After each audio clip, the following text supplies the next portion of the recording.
الرحمن الرحیم وبہ نستعین وهو خیر معین۔ استصحاب تعلیقی، اس پر یہ اشکال وارد تھا۔ استصحاب تعلیقی میں آپ نے کہا انگور کا رس اس میں ابال آ جائے تو حرام ہو جایا کرتا تھا۔ کشمش بھی تو انگور ہی ہے، انگور کے وقت حرمت آتا تھا۔ اب شک کرتے ہیں کہ کشمش بن گئے، تھوڑی انگور سوکھ گیا ہے تو اس سے انگور والا حکم باقی رہے گا نہیں۔ استصحاب بقاء انگور، انگور کا حکم برقرار، یہ ثابت ہے کہ کشمش اگر انگور ہوتا تو اس کے ابال سے حرمت آتا تھی۔ بس کہیں گے شک کی صورت استصحاب بقاء حکم انگور کشمش میں۔ اس پر اشکال وارد کرتے ہوئے خوئی فرماتے ہیں کہ استصحاب تعلیقی کی کوئی اساس نہیں ہے، کیونکہ حکم شرعی اس کے دو مرحلے ہیں۔ ایک مرحلہ جعل کہلاتا ہے، دوسرا مرحلہ مجعول کہلاتا ہے۔ مرحلہ جعل کو ہم مثال سے پیش کرتے، پارلیمنٹ میں بل پاس ہونا، یہ مرحلہ جعل ہے کہ قانون بن گیا ہے۔ مرحلہ جعل یعنی پارلیمنٹ میں پاس ہونا۔ مرحلہ مجعول یعنی قانون اب پولیس والوں کو دینا کہ اب اس کو جاری کریں، کہ ٹریفک کا قانون جاری کریں، مثلا مقام اجراء قانون، یہ کہلاتا ہے مقام مجعول۔ یہ ذرا سمجھانے کے لیے ایک جدید اصطلاحات بھی کبھی کبھی استعمال کرنا پڑتی ہے۔ مقام اجراء پولیس والوں کے پاس ہے، پارلیمنٹ میں پاس ہو گئے بل، اس کے بعد پولیس والے قانون جو ہے جاری کرتے ہیں، مثلا سامان کہتے ہیں۔ آپ ان دونوں مرحلوں کو ملاحظہ فرمائیں، ان دونوں مرحلوں میں کہیں پر بھی استصحاب جاری کرنے کی ذرا جگہ نہیں ہے۔ نہیں،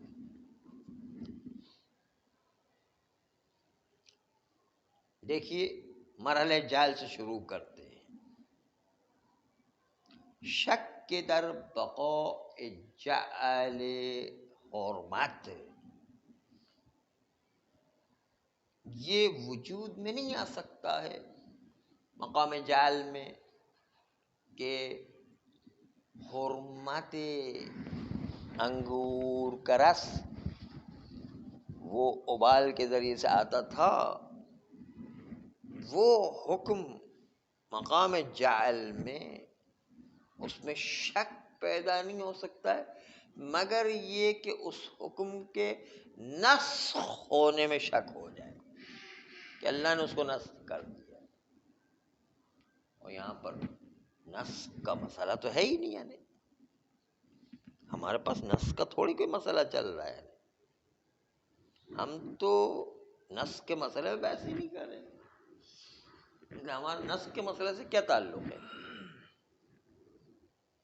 ہمارا اس سے کوئی تعلق نہیں ہے کہ اس کے اندر شک کرنے لگے کہ وہ نسخ ہوا ہے نسخ نہیں ہوا ہے۔ نسخ کی تو بحث ہی نہیں ہے نہیں، اس لیے یہ شک یہ ہمارے سے تعلق ہی نہیں رکھتا ہے۔ یہ پہلا مرحلہ ہے جعل۔ دوسرا مرحلہ جو ہے قانون پاس ہونے کے بعد اجرائیات کے مرحلے میں ہے کہ انگور کے سوال، انگور کے رس میں ابال آ جائے تو اس کے نتیجے کے اندر جو ہے حرام ہو جایا کرتا ہے۔ یہ قانون جاری ہو گیا ہے اپنی شرائط کے تحت، اپنے قیودات کے تحت، اور اس کے بعد ہم شک کرتے کہ قانون بدل گیا ہے بدل نہیں گیا، تو اس قانون کے بدلنے میں تو ہمارا کوئی شک نہیں ہے، نہیں ہم اس پر بھی بحث نہیں کریں۔ انگور کے قانون میں کوئی ہمیں شک نہیں ہو رہا ہے، نہیں مجعول میں بھی ہمیں کوئی شک نہیں ہو رہا ہے، اس لیے جو ہے اس کے اندر بھی ہمارا کوئی تعلق ہی نہیں ہے سر.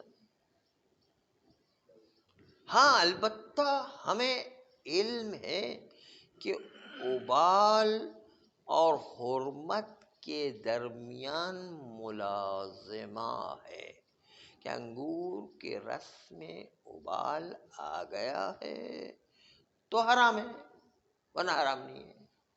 ملازمہ ہے ابال کے درمیان انگور کے رس میں سوال اور حرمت میں ملازمہ ہے. تو اس میں شک ہو سکتا ہے کہ ابال آیا ہے نہیں ہے, صاحب عدم ابال قرار دیں گے. جب تک کہ ابال کے اندر یقین نہیں ہو جائے تب تک صاحب عدم وہ ٹھیک ہے. لیکن وہ ہمارا مورد بحث ہے, ہم تو ابھی کشمش کی بات کر رہے ہیں کہ کشمش کے اندر ابال آیا ہے نہیں, وہ بات. اس لیے اس اعتبار سے حکم جعل و مجعول دونوں اعتبار سے ہمارے سے کوئی رابطہ ہی نہیں ہے اس کا. اس لیے اس بحث کو نکالتے ہوئے اب ہم آتے ہیں کہ اس دونوں سے رابطہ نہیں, کشمش کا ان دونوں سے چونکہ ربط نہیں, استصحاب تعلیقی جاری نہیں ہو سکتا ہے. آئیے تیسری جو ہے چیز کے اندر چلتے ہیں. اس میں جو ہے کہ ہم نے استصحاب کو جاری رکھا ہے تمام احکام کلیہ میں منجز و معلق ہو, مگر یہ کہ وارد ہوئے اخبار جو اس مقام میں سب کے سب حرمت کو ثابت کرتے ہیں, جب اور بعض لوگوں کے نزدیک نجاست کو بھی ثابت کرتے ہیں. لیکن یہ سب کے سب اخبار و روایات اسیر عنابی کے لفظ کے ساتھ آئے. اسیر عنابی عنوان جو اسیر کا لفظ دیا گیا, اسیر کا لفظ دیا گیا یعنی اس کے اندر دو لفظ ہے اسیر عنابی. دو لفظ جب تک کہ نہیں بنتے ہیں حرمت غلیان کی صورت میں نہیں آئے گا, کیونکہ روایات میں سب کے سب اس بات کو لے کر آتے ہیں کہ عنوان اسیر المتخذ من العنب, کہ جو اسیر کہ جس کو انگور کے رس سے لیا گیا ہو تو اس کے اوپر حکم مترتب ہوا کرتا ہے حرمت و نجاست. اور حرمت و نجاست نہ خود انگور پر مترتب کیا گیا نہ کشمش اور اس قسم کی دوسری حالات پر مترتب کیا گیا. دو لفظ روایات میں مسلسل آئے, اسیر اور عنب. وہ اسیر کہ جس کو اخذ کیا گیا عنب سے. بس اس لیے ظاہر یہ ہے کہ زبیب اور کشمش یہ اسیر میں سے شمار نہیں ہوگا, جب حتیٰ یہ کہ یوں کہا جائے کہ ہم سمجھ کشمش کے حکم میں بقا میں شک کر رہے ہیں کیونکہ یہ سوکھ چکی ہے اور سوکھنے کے بعد زبیب بن گئی ہے, تو اس زبیب پر بھی انگور کی طرح حکم کو استصحاب کرتے ہوئے کہیں کہ وہی حکم اس میں بھی باقی ہے. کہتے نہیں یہ چیز نہیں ہو سکتی, کیونکہ اسیر عنبی اور اسیر زبیب دونوں میں وہ مغایرت ہے کہ امید نہیں ہے کہ کوئی آدمی بھی ان دونوں کو ایک جیسی چیز سمجھے. کیوں؟ اس لیے کہ نبیذ جو کشمش سے بنایا جاتا ہے, کشمش میں پانی ڈال کے اس کو ابالا جاتا ہے اور اس کے بعد اس پانی میں کشمش کا مزہ پیدا ہو جاتا ہے, مٹھاس پیدا ہو جایا کرتی ہے. یہ کہاں اور انگور کا خالص رس کہاں؟ انگور کا خالص جوس الگ چیز ہے, انگور کشمش کے ساتھ پانی ملا کر اس کو ابال کے اس کے اندر جو مٹھاس پیدا کی جائے, دونوں میں کتنا زمین آسمان کا فرق ہے. اس لیے جو ہے کوئی بھی شخص اسیر عنبی کشمش کے پانی کو نہیں کہے گا. ہاں اس لیے دونوں میں زمین آسمان کا فرق موجود ہے. اس زمین آسمان کے فرق کی وجہ یہ کہ چاہے اس کشمش میں فرات کا پانی ملایا جائے، کنویں کا پانی ملایا جائے، چاہے وہ بارش کا پانی ملایا جائے، زبیب کے ساتھ کچھ زمانے تک یہ پانی پڑا رہتا ہے، ابلتا رہتا ہے، تو آہستہ آہستہ کر کے اس پانی کے اندر مٹھاس پیدا ہوا کرتی ہے، اور اس مٹھاس پیدا ہو جانے کے باوجود کوئی بھی اس کو عصیر عنبی کا لفظ ہرگز نہیں دے گا۔ جب دونوں کے موضوع الگ ہو گئے، عصیر عنبی کا موضوع الگ ہو گیا اور کشمش میں ابالا ہوا پانی اس کا موضوع الگ ہو گیا، تو موضوع روایات عصیر عنبی تھا، وہ موضوع مرتفع ہو گیا، یعنی موضوع مرتفع ہو گیا تو اس کے نتیجے میں حکم و اثر بھی اس موضوع پر تھا جو عصیر عنبی ہو۔ عصیر عنبی کا موضوع برطرف ہونے کے بعد حکم و اثر بھی برطرف ہو جائے گا، کوئی مجال نہیں کہ وہاں پر ہم استصحاب جاری کر سکے، کوئی طریقہ کار ہمارے پاس نہیں کہ وہاں پر استصحاب آ سکے۔ ہاں، اگر کسی زمانے میں ایک چیز پر انگور کا موضوع صادق آ رہا تھا اور اس پر حرمت و نجاست کا حکم تھا،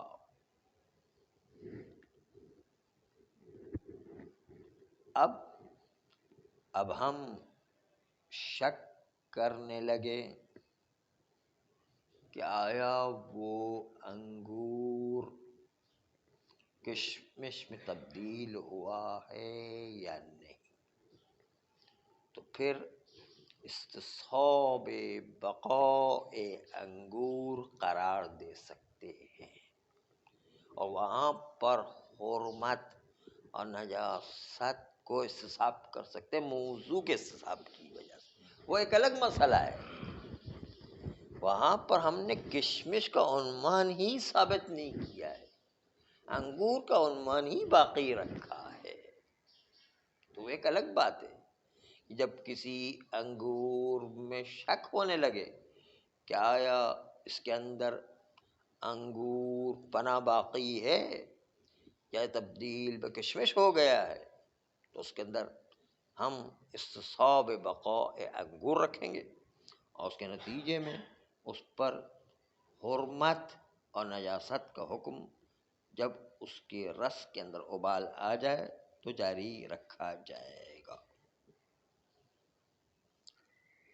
کیونکہ اس میں تھوڑی سی خشکی آ جانا یہ انگور کے حالات میں سے ایک حالت لیں گے جو موضوع پر عارض ہے، کیونکہ انگور باہر سوکھتا تو ہے، اس کی حالت اب وہ تازہ انگور کی سی نہیں ہے، لیکن انگور کی حالت اس کے مختلف عوارض ہوا کرتے ہیں، ان میں سے ایک عارض یہ کہ تھوڑا سا سوکھ گیا ہے، بس خشکی و تری یہ انگور کے حالات میں سے ہے۔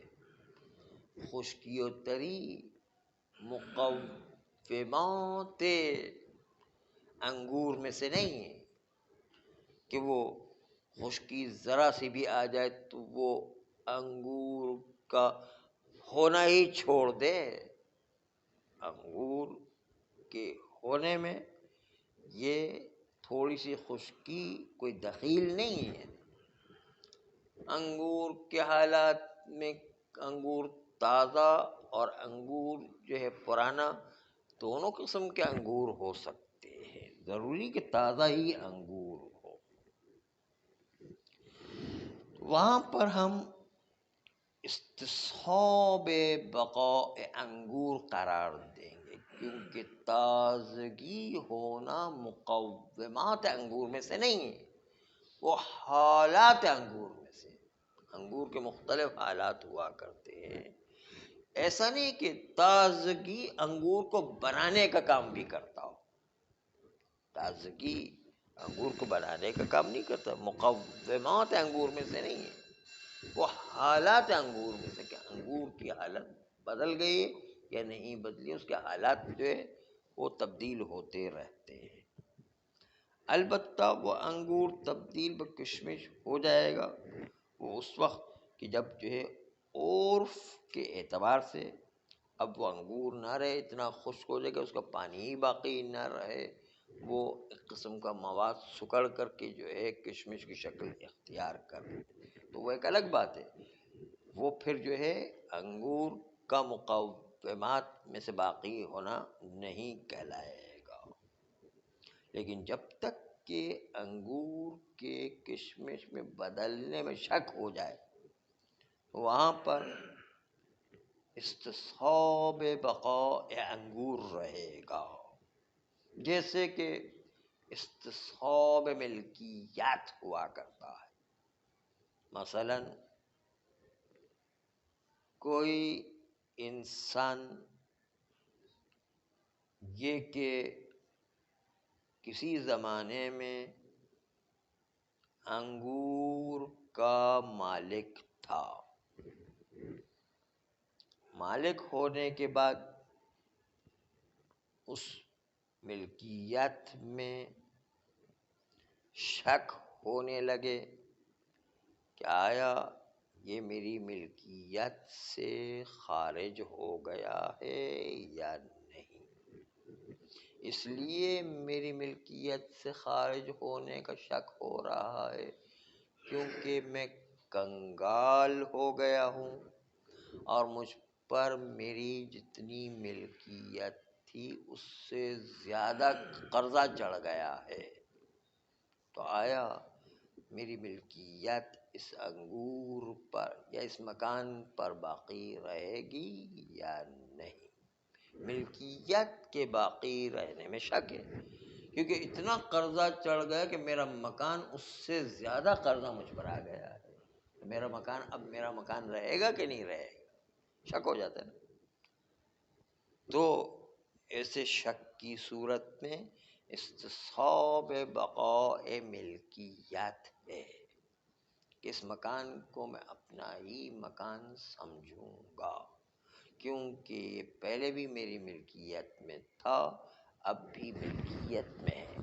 لیکن شارع آ کے اس مکان پر حکم لگا دیتا ہے کہ اب اس مکان میں آپ تصرف نہیں کر سکتے کیونکہ آپ پر اتنا قرضہ چڑھ گیا کہ آپ جو ہے اپنے قرضے کو ادا کریں پھر آپ اپنی ملکیت پر تصرف کر سکتے ہیں.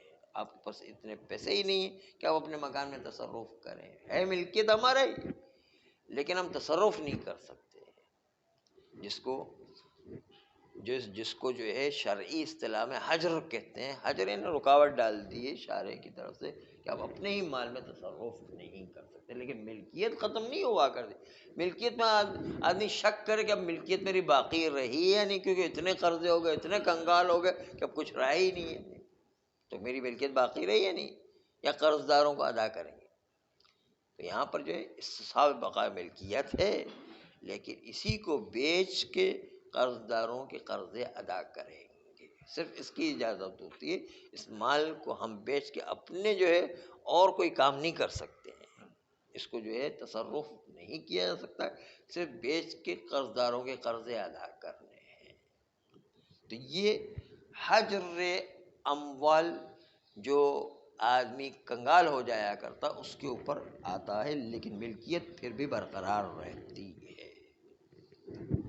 بس ابھی تک آپ کے سامنے عرض یہ کیا کہ نہ تو حکم جعل میں استصحاب ہوا کرتا ہے، نہ حکم مجعول میں استصحاب ہو سکتا ہے، نہ جو ہے کشمش کو انگور پر قیاس کیا جا سکتا ہے، کیونکہ روایات میں لفظ آیا ہے کہ وہ رس کہ جس کو انگور سے نچوڑا گیا ہو اس میں ابال آئے تو نجس ہوا کرتا ہے. تو اس لیے کشمش کا عنوان روایت میں موجود نہیں ہے، اس لیے جو اس کو بھی ہم نہیں انجام دے سکتے. روایات کی روشنی میں بھی جو ہے ثابت نہیں ہو رہا ہے. اور ہاں وہ انگور جس میں کشمش میں تبدیل ہو جانے کا شک ہو جائے تو اس کے اندر استصحاب بقاء انگور کر سکتے، لیکن اس پر بھی کشمش کا عنوان تو نہیں، اس کے اوپر انگور کا عنوان ہے، اس میں کشمش کا عنوان کہاں پر آیا ہے؟